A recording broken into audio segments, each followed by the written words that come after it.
Australia is the largest island in the world and has some of the most ancient and spectacular landscapes to be found anywhere on our planet. These iconic destinations attract millions of tourists every year. Recently, some of the landscapes have been included in a National Landscapes Initiative to build a partnership between tourism and conservation.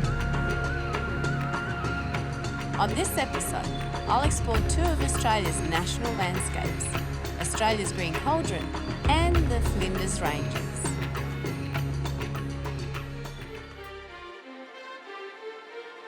This is Australia's Green Cauldron. This magnificent area was created 20 million years ago when the largest shield volcano in the southern hemisphere erupted. Millions of years of erosion has carved out a geological masterpiece. From the stunning coastline to the World Heritage listed rainforest and inland to the Great Dividing Range, this entire area is just waiting to be explored. Australia's Green Cauldron is located on the Queensland and New South Wales border. It stretches from Byron Bay to the Gold Coast.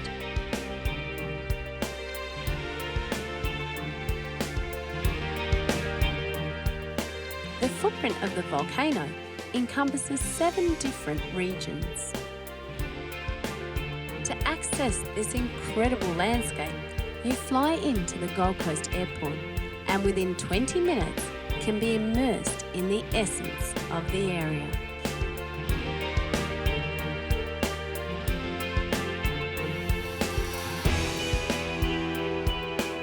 So tell me where this incredible scene fits into Australia's Green Cauldron.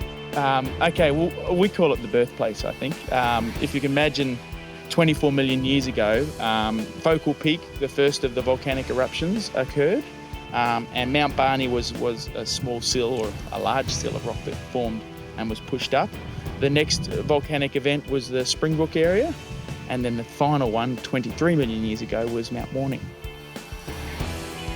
The last one to erupt was Mount Warning, which reached nearly 2,000 metres in height, and the lava flows went as far as 100 kilometres out to sea, covering an area of 5,000 square kilometres. Over time, the volcano has eroded to half its original height and has formed a massive caldera, which preserves dinosaur plant and animal species, like the Antarctic beach that have long since vanished in other areas. These Antarctic beach are part of the ancient Gondwanan rainforests that formed when all the southern continents were linked together in a supercontinent known as Gondwana. The last 2 continents to pull apart were Australia and Antarctica about 50 million years ago. Australia then drifted about 3,500 kilometres north. That means that these Antarctic beach are now so far out of their normal climatic zone that they can no longer reproduce from seeding. Instead, they have to grow from the old root systems. These root systems are thousands of years old.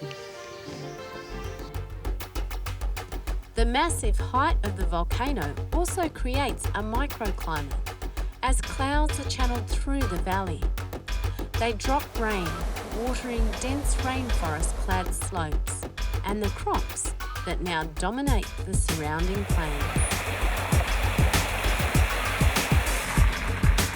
Yes, in the rainforest sometimes it even rains, but that's the beauty about this place. After the rain falls, it's like this place has a big bath and it just freshens up and comes alive. Beautiful colours of green. To experience the rainforest, I was staying at an eco-retreat that not only offers a little luxury, but where they have also restored the rainforest. This is a beautiful property you've got here, Mark. How big is it? It's 250 acres with World Heritage National Park on 3 sites. And has it always had this beautiful rainforest? No, not this section. This section was a commercial banana farm. And then it was left to lantana for 20 years and then it's been regenerated. So how many trees have you planted here? Oh, we've planted about 16,000 upwards. 16,000 trees? trees? Yeah, local endemic rainforest trees, yeah. So how many species of birds do you have on this property? Oh, there's masses of birds. We've sighted and recorded over 160 different species, and I'm sure there'll be lots more still waiting to be officially recognised. And this is one of the areas that has the highest biodiversity in Australia? It certainly does. It has all the birds and things from the south and the plants from the north and the south, and they all just meet right here. Beautiful. I can see the creek here and the little waterfall. And it's always cool and beautiful and relaxing to be, down by the creek with the flowing water. But spend some time here, and not only do you learn how important this environment is, but you forget about the things in life that sometimes just wear you down. And this is what it's all about. No stress in modern life, no work, just relaxing in the rainforest.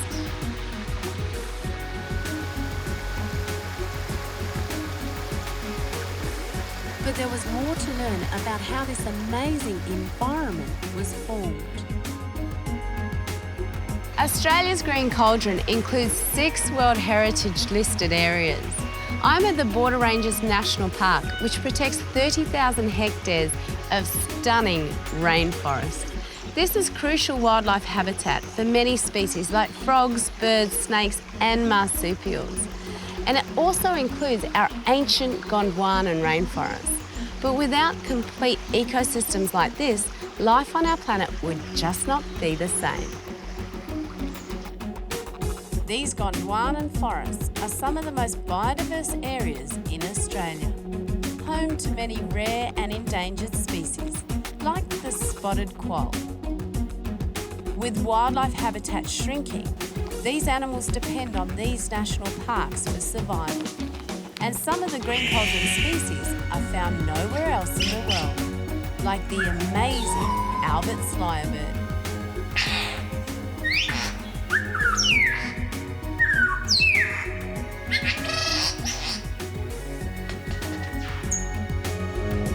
But all the forests in this region, including the eucalypt forests, provide homes for our wonderful Aussie wildlife.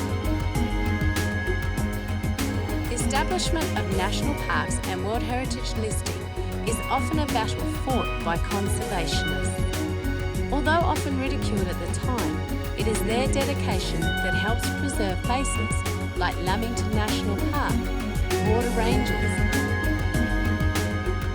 and Nightcap National Park. Without their foresight, these parks may not be here today, contributing billions of dollars to nature tourism and providing a vital ecosystem for our planet. But it was time to get out and enjoy this wonderful environment. Innocent told me of a secret spot that was not only worth the climb, but was one of his favourite abseiling spots.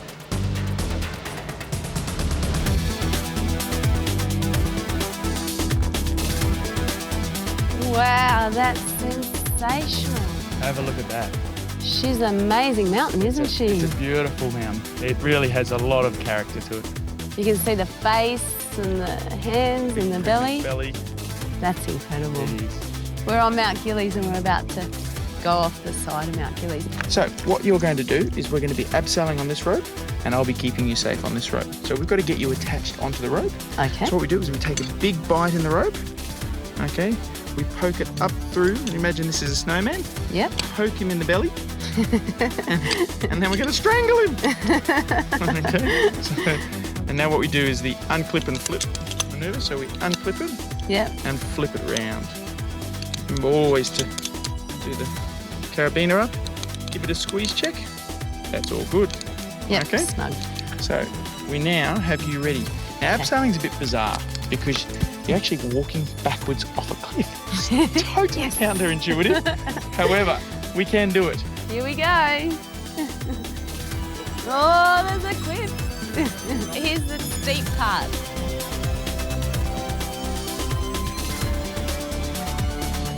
Like a bit like a kangaroo. This is so cool. I'm just hanging out, enjoying the view. You should see the view from here. Beautiful big eucalypts, view of Mt Barney in the back, and a nice steep drop. See you at the bottom. Gets steep this part. You got to remember to lean back. You can see the cliff comes right out here. I'm safe. Made it to the bottom. But there are many ways to enjoy this extensive area. And if you like a little pedal power, Hayden Curry and Sally Scott run the eco-certified mountain bike tours. On the way, we got great views of the cute little towns around this area and spectacular views of Mount Barney. Look at that.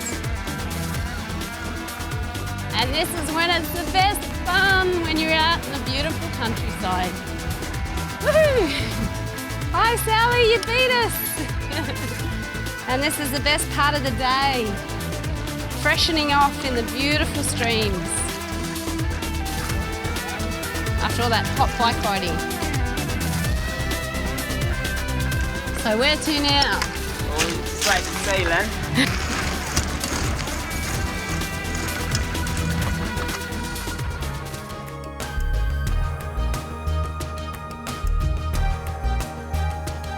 But this volcano has left another legacy, rich volcanic soil. Many businesses exist in this region, benefiting from the ancient volcano's nourishment to the land. And visitors can enjoy the beneficial fruits of the area.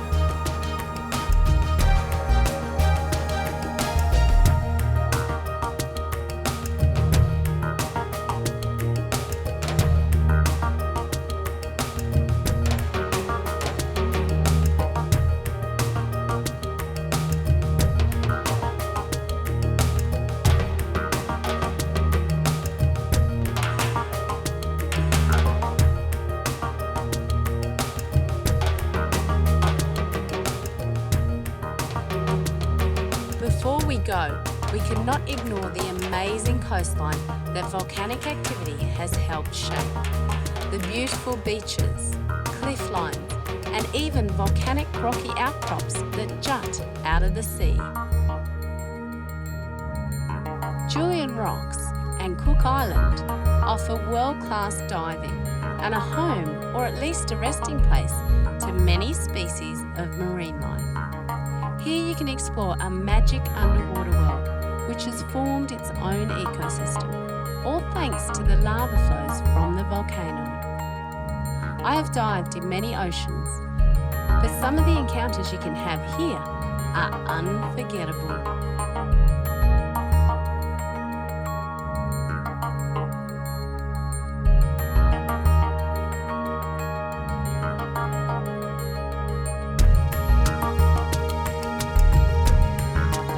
But we must be a little careful. Despite the fact this region is so rich in life, in less than 200 years, the rainforests of the Green Cauldron have been reduced to a mere fraction of their original size.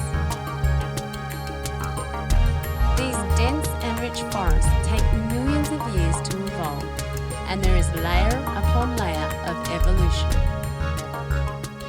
Through the latest scientific discoveries, we now know that rainforests actually keep our planet cool. But the sad thing is, although these rainforests are protected, many rainforests around the world are still being cleared. Through ecotourism, we can learn just how valuable our environment is. And the more we know about these rainforests, the far more likely we are to protect them.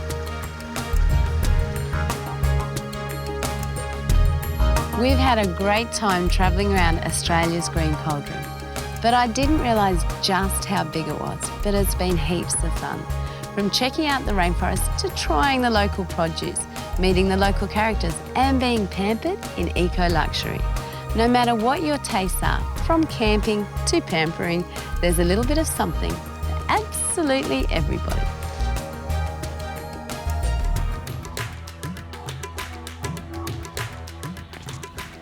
I am at the Flinders Ranges in South Australia, one of Australia's truly magnificent natural places. But the significance of this place cannot be understated, with geological history that dates back nearly 1 billion years, and Aboriginal history that dates back 45,000 years. But you've also got the incredible diversity of the flora and fauna. And this, the stunning beauty of the dramatic landscape. Look at these guys go.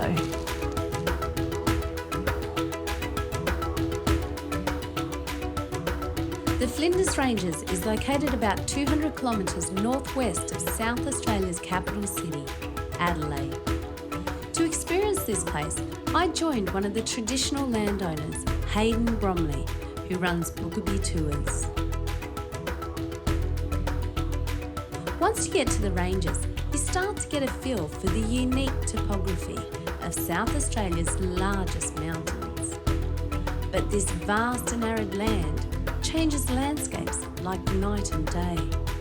1 minute I was staring out over the wide open Wallachra plains, where the roads seemed to disappear to nowhere. Then the next minute, we were driving toward the striking fortress of Wilpena Pound. In the late afternoon, we arrived to Rawnsley Park Station and were immediately whisked away to chase the sunset. With no time to spare, we just caught the sun setting in the distance. There's nothing more beautiful than seeing this arid landscape as the sun sets. You can see the sun reflected in the rocks, and the beautiful mountains are just silhouettes in the distance. Cheers, guys. Cheers. What a magic spot.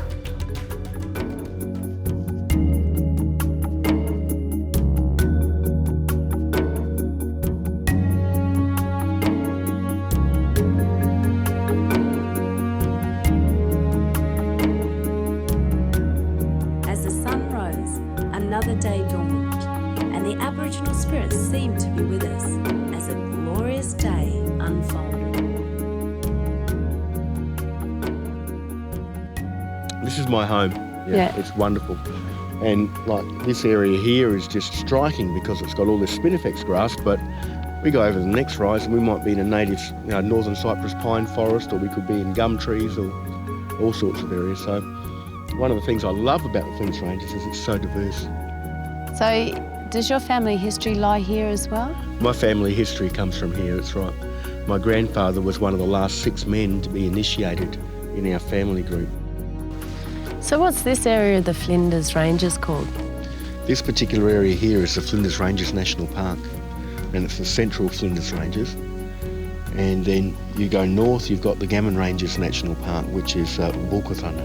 And Bulkathunna in my language is Old Lady. This particular national park, its traditional name is Ikura, and Ikura is the meeting place, which is Wilpena Pound.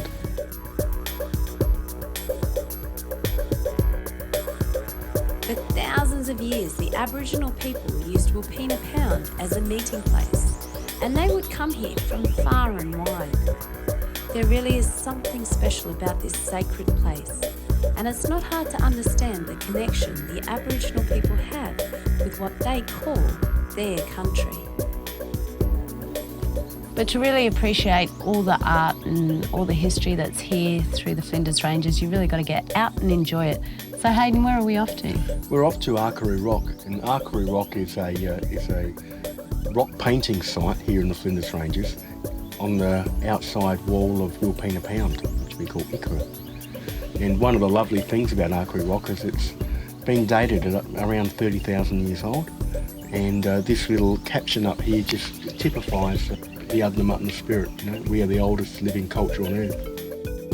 This serpent here is an akura, and the akura is one of our creation ancestors, and they were attributed, and there were many of them, but they were attributed with creating the landscapes as we see them today. Oh wow, what have you got? What is it? Look at blue tongue lizard. Oh, he's just sunbaking on the rock. Yeah.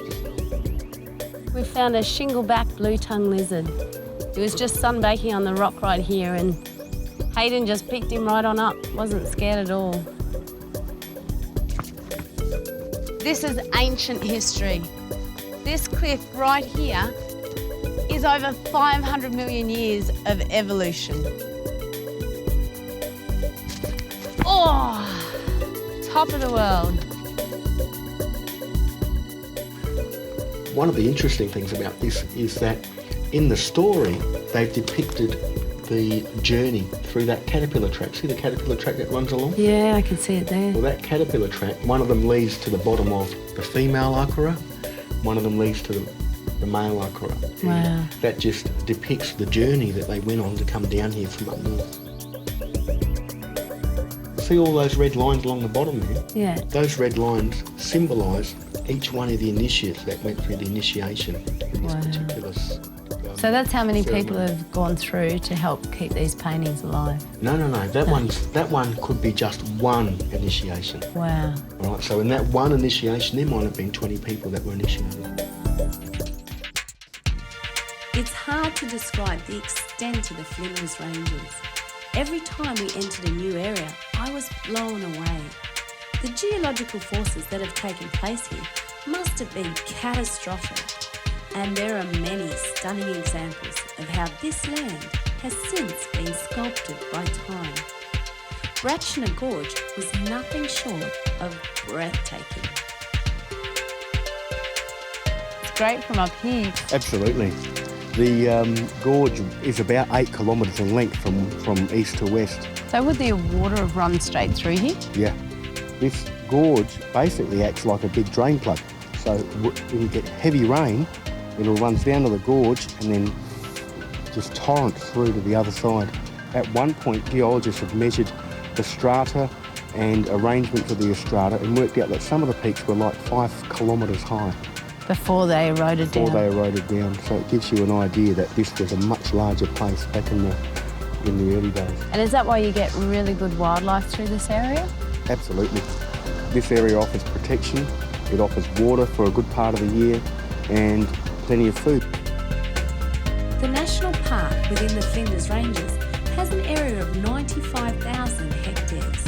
And this area is crucial for diversity in South Australia for both flora and fauna. The list includes typical Australian bush characters, emus, eagles, and the cute little wallabies. I just found a little yellow-footed rock wallaby just over here. She's so cute. And she's got a little Joey who's sticking his head out and he's having a good look around to see what's going on. We're pretty lucky to find her because their numbers got so low, but this is the one place that you can probably more likely to see them than anywhere else.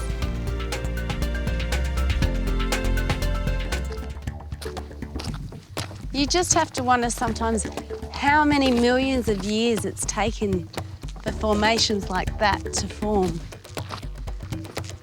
All this land has seen so much and we are only this big on the surface. In the northern section, you start to head toward the centre of Australia and the desert. With a far more arid appearance, the landscape reminded me of a scene from the famous apocalyptic movie, Mad Max. Wide open space that just keeps rolling on and on and on. Accommodation ranges from modern eco-villas that offer you views over paradise and even show you how they are insulated between the walls, to hotels nestled amongst the trees, and of course the great Aussie campground where you bring your own home or you use a bush cabin. And of course, there's always a great Aussie pub. There are a few places in the world where you can experience what we have here at the Flinders Ranges, shaped by time, enshrined with Aboriginal culture and spectacular views no matter which way you turn. It has been declared one of Australia's national landscapes, and if you get the chance, you just can't miss the Flinders Ranges. Our world is full of natural wonders, so remember to always tread lightly and leave a green footprint.